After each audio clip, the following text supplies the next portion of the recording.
Hello to all our citizens and welcome to my Conscious Coaching Podcast. This is Dr. Kianush, founder and creative director of MCCG. My Conscious Coaching Group is a non-political, non-religious 501c3 coaching nonprofit with initiatives in healthcare, leadership, and education with focus on emotional and spiritual intelligence.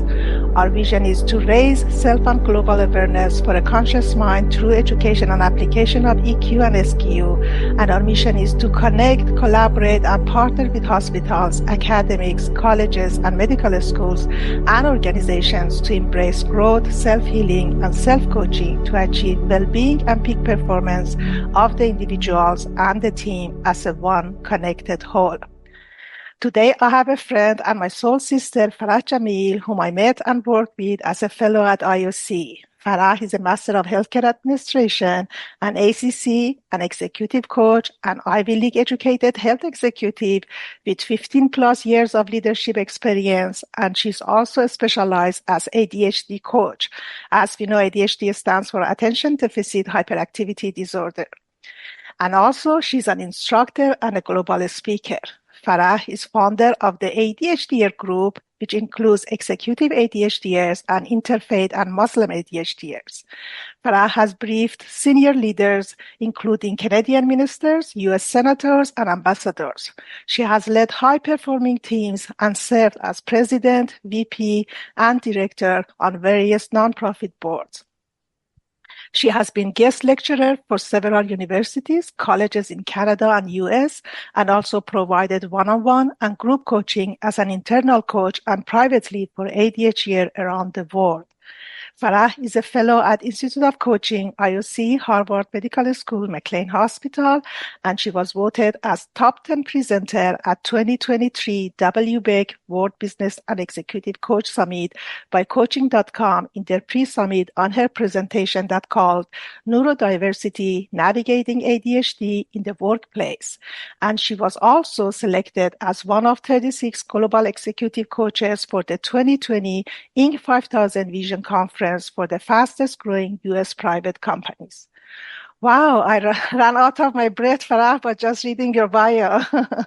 It should be hard to achieve all of this. Welcome to our podcast. Thank you so much for having me. It's great to be here. It's wonderful to have you. So I always ask, our speakers, how do they like the world to know them? So how do you like my audience to remember you when we talk about Farah Jamil? It's such a great question, and I had to really think about it, and I think I'm still trying to figure out how to best respond. But I think I would say, being the founder of Muslim ADHDers, being an executive coach and an ADHD life coach are important parts of me. And, being born and raised and educated in the US and Canada and being of South Asian descent, I think what's also important for people to remember about me is that I'm passionate about serving the underserved. I know what it's like to try to navigate things when not everyone looks like you. And I hope that people see me as someone who wants to demystify and destigmatize so that we can really build understanding amongst all of us, whether it's about navigating the workplace as a woman of color or also navigating neurodiversity. I have ADHD myself. I was diagnosed a few years ago. So I think those are probably some elements that I hope people will remember me. I appreciate that. You beautifully can put it in the words. And you talk about the ADHD, that you were also diagnosed as an ADHD. But for our audience, they may just don't know what is ADHD. I mean, as their sign and symptoms. And how do I know I have ADHD if I have one? So. Great question. And there's a book written by an American psychiatrist and a Canadian psychiatrist. It's called Fast Minds, by Drs. Sermon and Bilkey, and also by Karen Wenthrop. And Fast Minds is actually an acronym that talks about some of those symptoms of ADHD. Now, doesn't mean that if you have any or all of these that you automatically have ADHD. Only a clinician can diagnose. So I just want to put that caveat out there. Mm-hmm. But this acronym was part of my journey in discovering that I have ADHD. Is it okay if I go through the acronym? Definitely. I need that. Actually, that was my next question. Perfect. Okay. So fast minds. In fast, F is forgetful. So is it something that, happens quite often? And the thing to keep in mind is that you don't have to have all of these, but if any of these affect you on a regular basis, if any of these are debilitating for you on a regular basis, it's something to speak to your clinician about. So F is forgetful. If it happens once in a while, that's okay. But if something is happening a lot, okay, keep that in mind. A is achieving below potential. Mm-hmm. Do you feel like you're not where you should be by now for whatever reason? Mm-hmm. S is stuck in a rut. T is time challenged. So there are many of us who are neurodivergent who either underestimate time or overestimate time. 1 minute we think we have enough time and then suddenly we've run out of time and now we're running out the door. So time challenged. So that's from fast. And then minds, M is motivationally challenged. So maybe you know exactly what you need to do to succeed, but for some reason you just can't seem to get yourself going. I see. I is impulsive. So that could be impulsive decision making without thinking things through. It could be impulsive shopping, anything where there's that impulsivity. That's the I in minds. N is novelty seeking. So if you get bored really easily, one thing that helped me to discover that about myself is I would have like 50 tabs open on my computer because I'd jump from one thing to the other because I would just get bored. I'm like, okay, I'm bored of this. Now let me just go to the next one. So that's one sign is you get bored easily. D is distractible. You get distracted very easily. And S is scattered. So this can mean several things with scattered. It could be that you have a very messy desk or a messy car or a messy home. Maybe it kind of makes sense to you where things are at, but the scattered, that could be one sign of it is that, you don't want it to be messy, but somehow it's always messy. Mm-hmm. So that's fast minds. That's something that can be used to talk about some of the signs and symptoms, especially if you're talking about adult ADHD, because this book is about talking about adults with ADHD. I see. And then the other parts of ADHD is, the brain, for those of us who are diagnosed with it, there are two neurotransmitters that research has shown we don't have as much of, dopamine and norepinephrine. And these are the two neurotransmitters that are needed for focus and attention. So if someone has difficulty focusing, maintaining focus, or it could even be that someone hyper-focuses on the wrong things at the wrong time, that can also be part of it. And this is also part of executive function. So when you think of executive function, that's in the prefrontal cortex.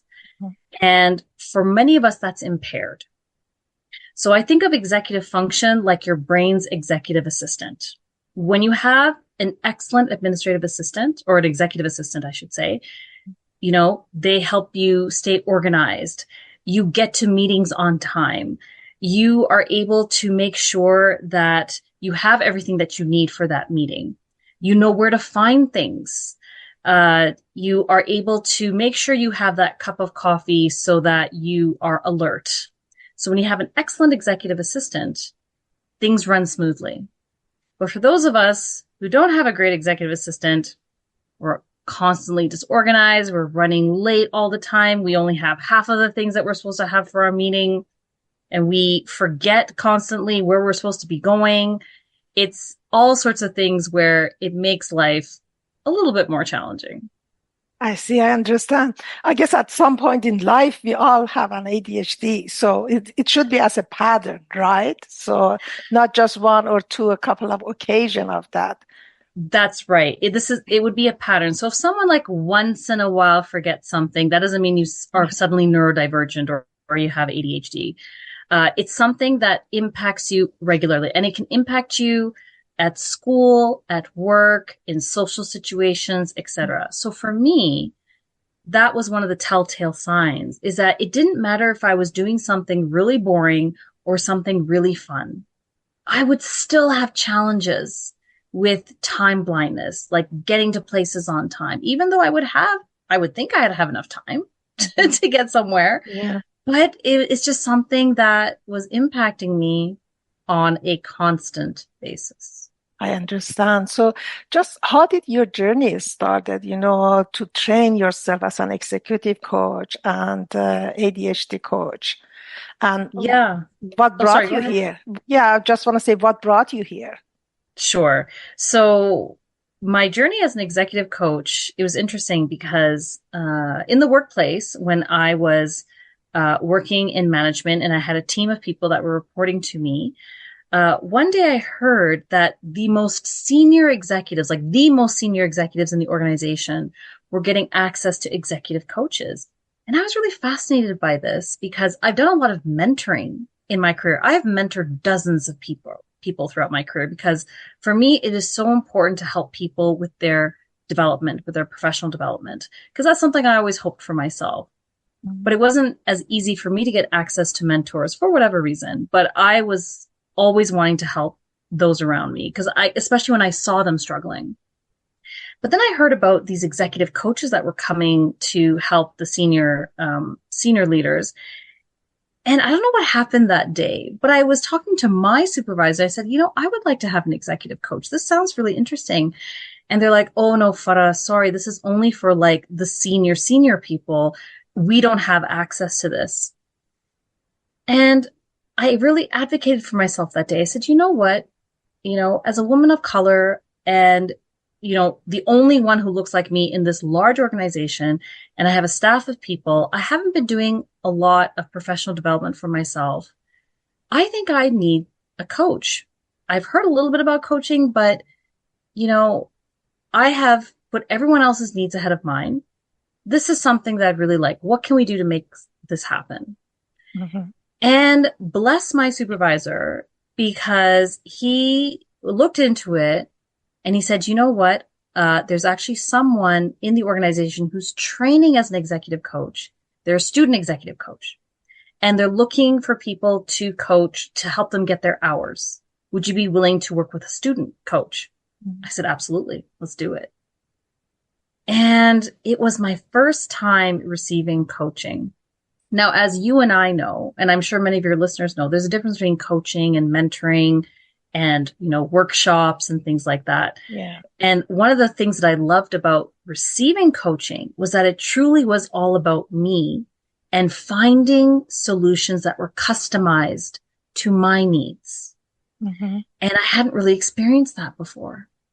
So having gone through that, I decided to become a certified executive coach myself, because when I did see the coaches around, none of them were people of color, not a single one.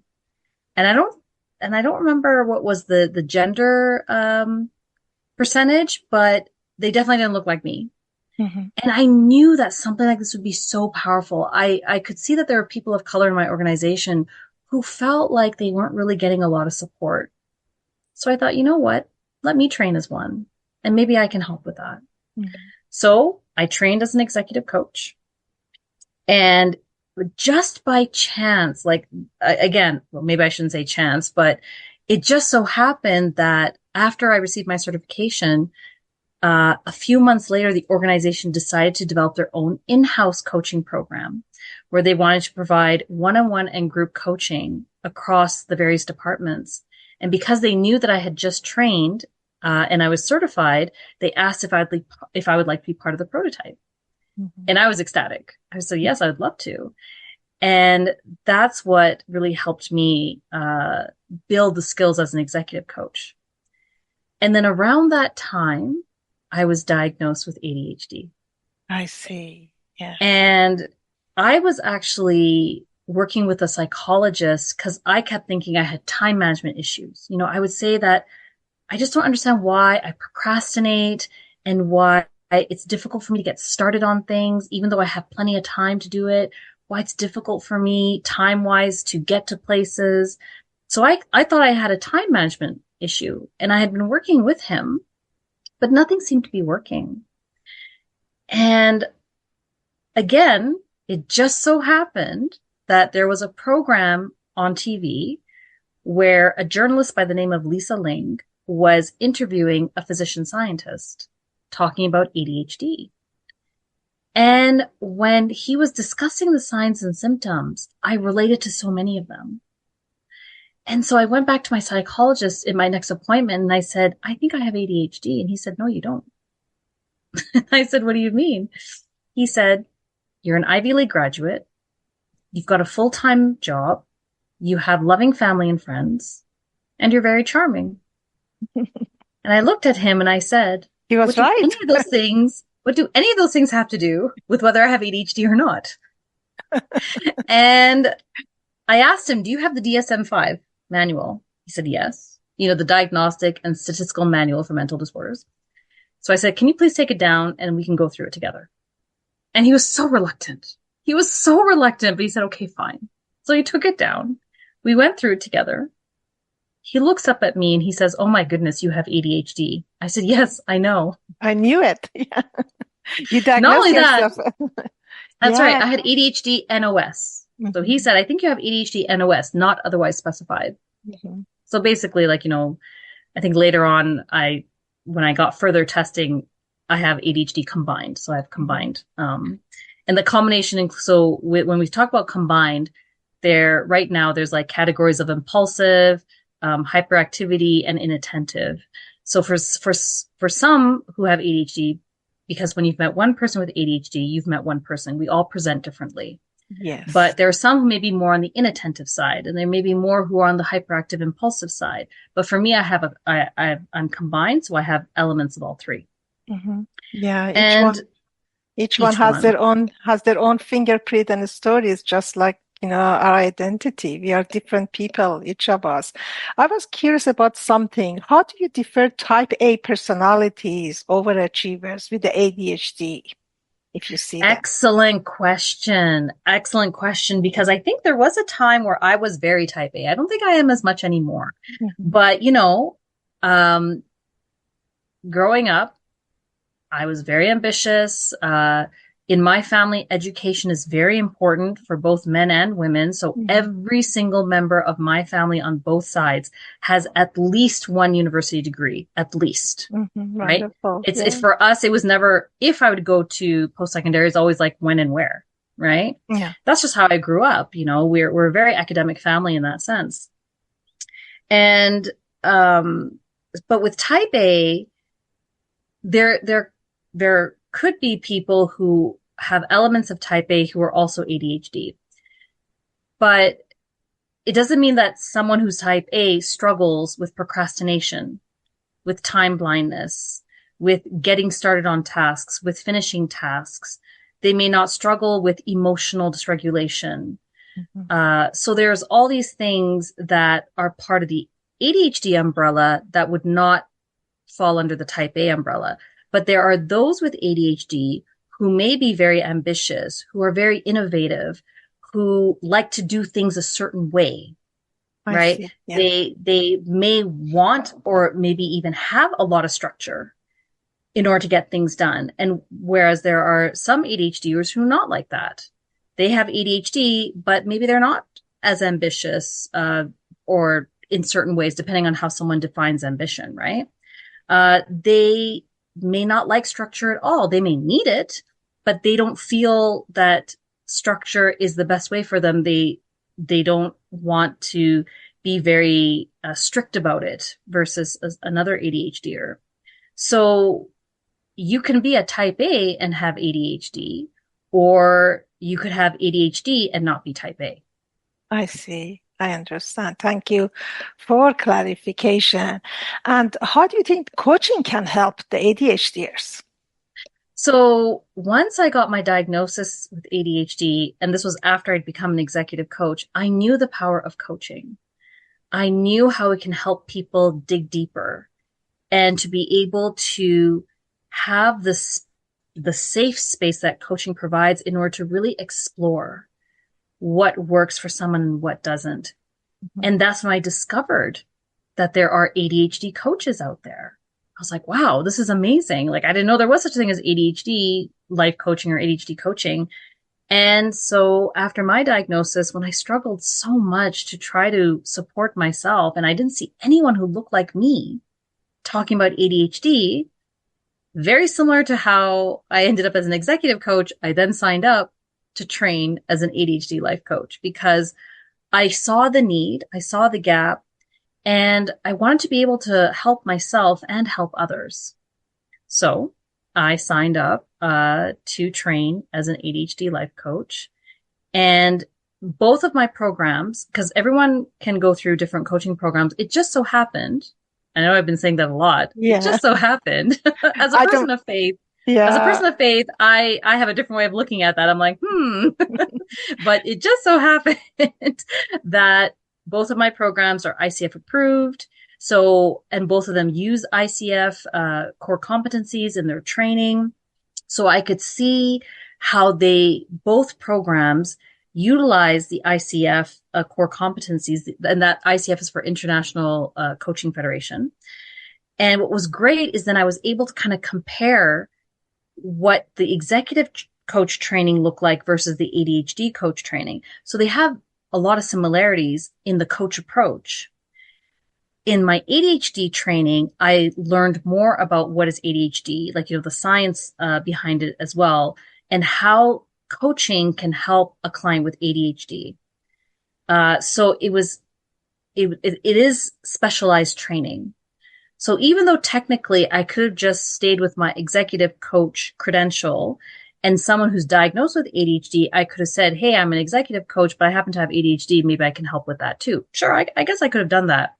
But I wanted to make sure I got the training because I knew that there was more to it than that. Just because I have ADHD doesn't mean for me that qualified me to necessarily coach people who have ADHD. So I trained for that as well so that I could really bring those two together. And that's why I like to say I'm bilingual. As an executive coach and an ADHD coach, I can speak two languages because I have clients who look to me to provide them with that executive coaching expertise. And then I have another group who look at me to provide that ADHD coaching expertise. And then I have a third group where they look for both. They are leaders who have ADHD and who are looking for someone who also has experience as a leader with ADHD. And I've got those certifications to help me help them. Yeah, and I'm sure that you have been the best candidate to do that as someone that has gone this path, and has been able to help yourself. And just on the same side, we know that the coaches and ADHD coach can help the people, especially the executive leaders or the individuals or anyone, with coaching. But what do you think, in your opinion, what kind of the self-work or self-care is appropriate in coaching adults with ADHD? So in another word, what the individuals can do with ADHD for themselves that coaches or therapists cannot do it? That's a great question. If you look at the ICF core competencies, one of the competencies is coaching mindset. And with coaching mindset, part of that is making sure that you are mentally and physically prepared before you coach your clients, right? So for me, one way I do that is making sure that I don't book my clients back to back. Because I want to make sure that I have some reflection time and I have some rest before I go to the next client. Even though people would say financially, the more clients you book, the better. I see. I mean, there's going to be pros and cons to that, right? But I know for me, in order to take care of myself and for me to be able to take care of my clients, I make sure I have gaps between coaching sessions or meetings so that I can bring my best self to my clients. So that is very important to me. The other thing that I would say is how, coaching may differ from therapy or the other paradigms. they're all great in the sense that I have clients who have a physician, so either like a primary care physician or a psychiatrist that helps them with their medication. So if they have ADHD and if they are taking medications, they have the medical model to help them through their clinician to get that care. And then they may have a therapist or a counselor who has ADHD training to help them on the therapy side with the therapy paradigm. And that's where they really can go into, your childhood. They can talk through trauma, things that may be related to their ADHD from that therapy paradigm that's really important. And then they may have me as their coach, as their ADHD life coach, where I say that as a coach, I help them with the strategic side. What are some strategic things they can do to help them with their ADHD? Because I have a formula that I've created on how to help someone with ADHD have success. Nike has a great saying where they say, just do it. Yeah. It's really catchy. Yeah. But for someone with ADHD, that's not always going to work. Well, Farah, just go do this. You'll be fine. No, sorry. I need more than that. Because remember, I don't have as much dopamine, norepinephrine. So my focus and attention may not always be, depending on whether I have a stimulating enough environment on something, that may not be enough to get me going. So then I created a formula where I say, first, know what your goal or intention is. Before I go and just do it, why am I doing this? Okay, so what's my goal and intention? Plus, needing the right structure and support to do that thing that I want to do so that I can do it.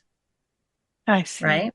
Yeah. So for example, if I want to make sure I get to a meeting on time, then I have the intention of getting to this meeting on time or early. So knowing that this is what I want to do. And then making sure I have the right structure and support in place. So do I need to set an alarm? Do I need to have, like if I'm going somewhere in person, do I make sure I have all of my clothes ready to go beforehand so that I'm not scrambling to try to find those because that can waste a lot of time? Have I built in a buffer so that in case there's traffic or construction or something, I'm not frazzled and I can still get to the place on time? Do I know how long it takes for each part of me getting ready to get somewhere? Do I know how long it's going to take? Do I just like the executive function of the brain or the executive assistant, that executive function, do I have all of my meeting materials beforehand? Or am I relying on just hoping that I'll remember where everything is before I'm flying out the door? I see. Right? Yeah. So making sure that I have the right structure so that I can get to that place on time. Great. So it's just that having the pauses and the right structure. So I can say that there's no such a thing as procrastination then, because if the ADHDers know their own brain, they can provide, the map and what they need to overcome, that not starting the Nike motto that just do it. So they will be able to motivate themselves. And that's the power of coaching. That's where coaching can really come in to help someone with that. So I've had clients who have a physician, a therapist, and me as part of their team to help them with their ADHD. And they appreciate all of them because they're all important in their discovery about their ADHD and how to navigate it. And I think what they love about ADHD life coaching is finding those strategies that work with their brain instead of against it. Yeah. So, I mean, we talk about the coaching ADHD, but in general, also coaching is helpful for the professional and personal development. And what is the difference and the difference of the coaching and compared to the workshop and courses? Another great question. So workshops and courses, I'm a lifelong learner. So it's something that I do quite a lot. I love learning and growing. It's such a big part of who I am. The only thing about courses and workshops is that they are for a wide audience. So you can get some great information and you can get some probably great general information, but they can be a bit cookie cutter at times. And for someone with ADHD, or actually just for most of us as human beings, whether you're neurodivergent or not, we're not cookie cutter. Right. So we can use those great concepts in courses and workshops as part of learning and growing. Where coaching can come in is that you take that to the next level. It's like, okay, you have this concept that you learn from this workshop and course, but then how do you apply it to you? How can a coach partner with you as the client to help you get to wherever it is that you want to go, whatever that goal or intention that you have? How can you use these concepts to move you to where you want to go so that you're not just being told, just do it? Exactly. You are right. You're given these concepts that you gain through these workshops and courses, and now you're learning how to really apply it to yourself effectively and efficiently. I see. So personalization is important, just and customization. That's what the coaches do, and also the companionship and the partnership, so that the person alone cannot have that companionship while with the coaches, there has been studies that shows better progress and improvement as you have your responsibility, buddies, and these interaction and relationship between the coach and client. I'm reaching and that's also important to distinguish between a coach and a consultant. Yes, exactly. So a coach, we partner with our clients, like you said, but the client has to do the work. The coach can't do the work for the client. We partner with you. We're right there with you, but the client's in the driver's seat and we are, in the passenger seat. Mm-hmm. We are helping our clients navigate. We could be like that navigator, but it's the client that's the driver. Exactly. And the client that has to do the work. As a consultant, because I also do work as a consultant, that's where they provide you with the answers, or, they provide you with some plans for you to look at. So that's also very important to distinguish between what a coach is and a consultant. I see. Thank you for clarification. Definitely with coaching, the agency is on the client, and that's what they do. I'm reaching to my last question, which is I saved the best for the last, is spirituality in coaching. And you as a woman in color and a visible religious minority, how do you see that spirituality can be a part of the coaching space, and if it is helpful or not? So as human beings, we all have different layers to ourselves. So when you asked me that question at the very beginning, how do you want people to remember you?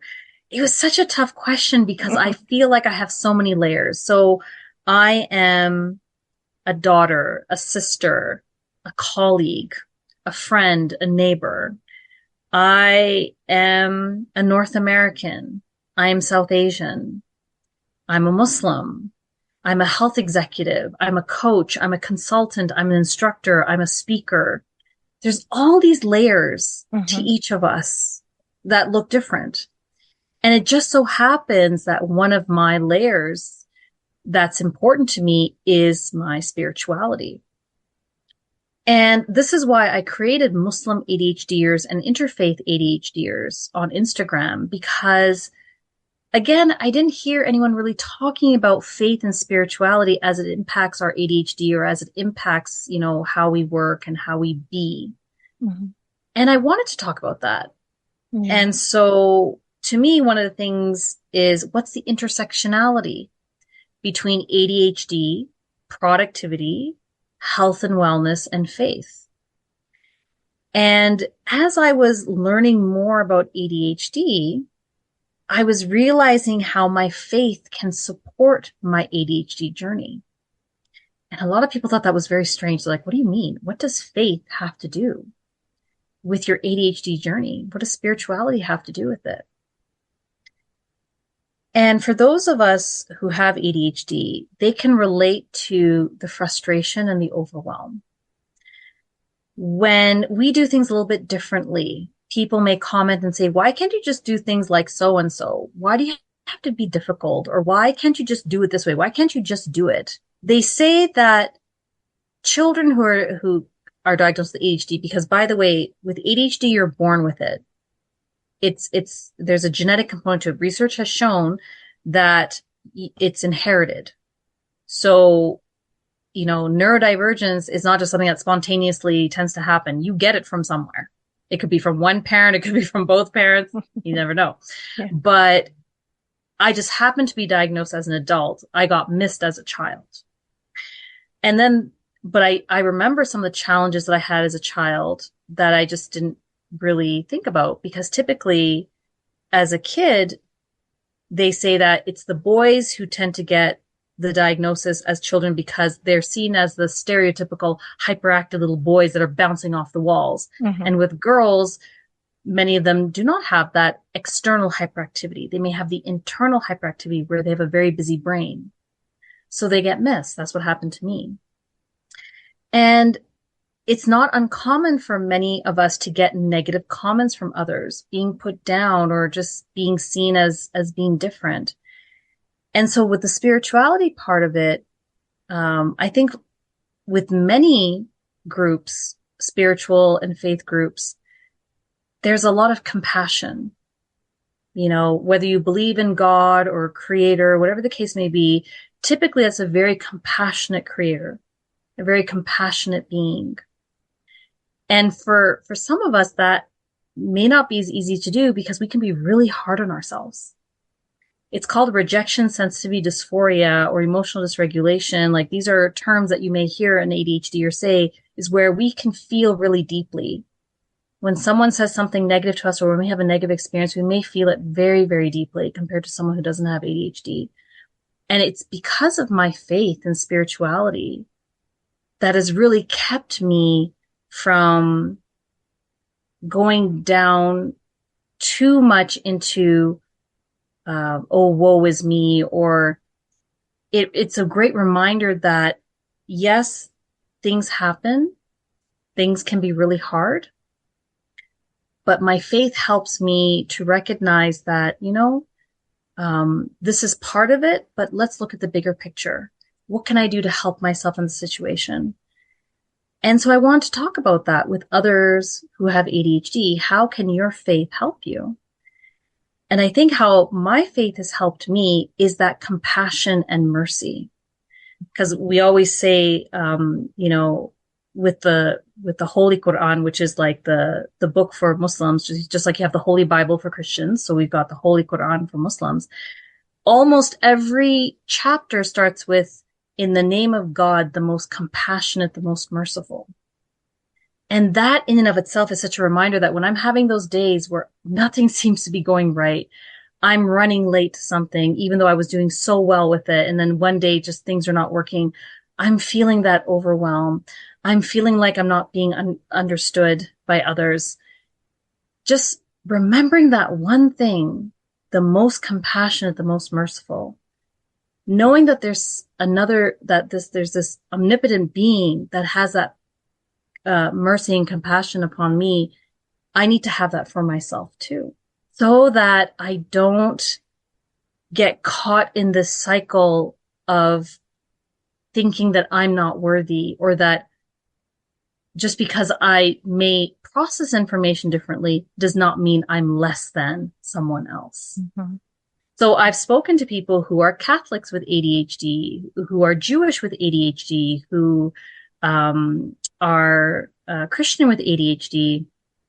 And it's amazing how we have used our faith as part of our ADHD journey to help us, be part of that formula that I talked about. What's your goal and intention? Plus, what structure and support do you need? So the faith can be part of that structure and support so that you can do whatever it is that you want to do. Yes, I think that goes back to my question when I asked you that what the people with ADHD can do for their own self, is just discovering how their spirituality, either it's through the religion or through other, paths without the religion, is helping them, that bring that healing effect, and at some levels, I guess what spirituality is doing is just helping the individuals to bring that guidance and that compassionate, as you mentioned, force or love into their healing process so they don't feel they are alone in whatever they are going through. I had a podcast actually to your attention with Dr. David Rosmarin. He has the Center for Anxiety and he's a spiritual person as well. So, and he was talking about that, how you can relieve an anxiety through spirituality and how spirituality is important in our mental health as well. I'm not a religious person. I was born as well Muslim, but I haven't practiced, my religions for a long time. But after I had the NDE, so I became and believed more in a spirituality. And as we know, the religions are all the path and the guidance and showing the paths, the one truth as we all believe in. And I guess believing and bringing that compassion to our own lives, to our own, challenges is a skills that the coaching also can help the clients to get in touch with it, and in their journey that they have together. And absolutely. And that's why when I created Muslim ADHDers and interfaith ADHDers, it was with the intention of having that inclusivity, right? Because I don't represent all 2 billion Muslims, right? Yes.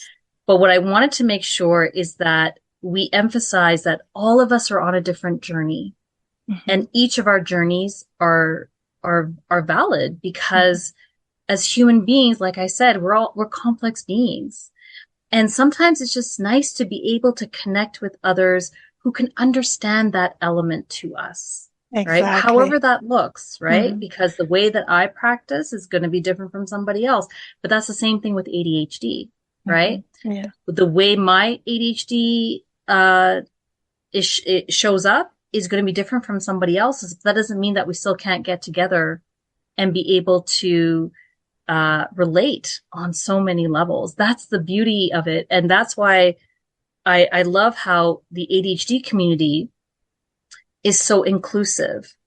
And that's why I wanted to make sure that in the Muslim ADHDers community and in the interfaith ADHDers community, we have that inclusivity and have that spirituality component that may be missing from other parts of their journey. Exactly. Thank you so much, Farah, for all you are doing and becoming a pioneer, on it. And appreciate your time being here today with us. On our closing thought, do you have any advice or suggestion or information for our audience? Or do you have any website, how they should find and connect with you? We talked about connectedness. So, and anything that help our audience to know and learn more about you and the work that you are doing. Sure. I would love to share. So I would say one thing maybe as a takeaway, and I say this a lot to my clients, is that self-awareness leads to self-empowerment, which leads to self-advocacy. The more we know ourselves and better understand ourselves and what we need, the better we can be at empowering ourselves and advocating for ourselves. So just like I advocated for myself to get executive coaching, that's what has led me here. It was unexpected. I didn't expect to do that, but I knew I had that self-awareness that I needed something to help me be a better leader. And I wanted to empower myself with that. So I had to advocate for myself to do it because nobody's a mind reader. If you don't know what you need and if you don't tell others what you need, then you can't help yourself and no one else can help. So that's one thing that I would say. And then if people want to get a hold of me, they can go to my website, farahjamil.com. So that's FarahJamil.com. And I have a contact section. They can always fill out that form and to get a hold of me. And I'm also on Instagram. So my handles are Muslim ADHDers and Interfaith ADHDers. And I think the last one would be, I'm also on LinkedIn. I would love to connect with people. I love connecting with people. So you and I are LinkedIn buddies. Yeah. But if you go to LinkedIn, there might be many other Farah Jamils there, but you should be able to see me and see that I'm an executive coach, ADHD coach, and feel free to connect with me. I would love to connect with others. Thank you so much. There is only one Farah Jamil as beautiful as you are on LinkedIn, I guess, to my experience. You're too kind. Thank you so much, Farah, for just being with us today. And I look forward to more conversation with you in and out of our MCCG podcast and around our coaching community. Anytime. It was such a pleasure to be here. Thank you again for having me. Thank you for being here. Have a wonderful day.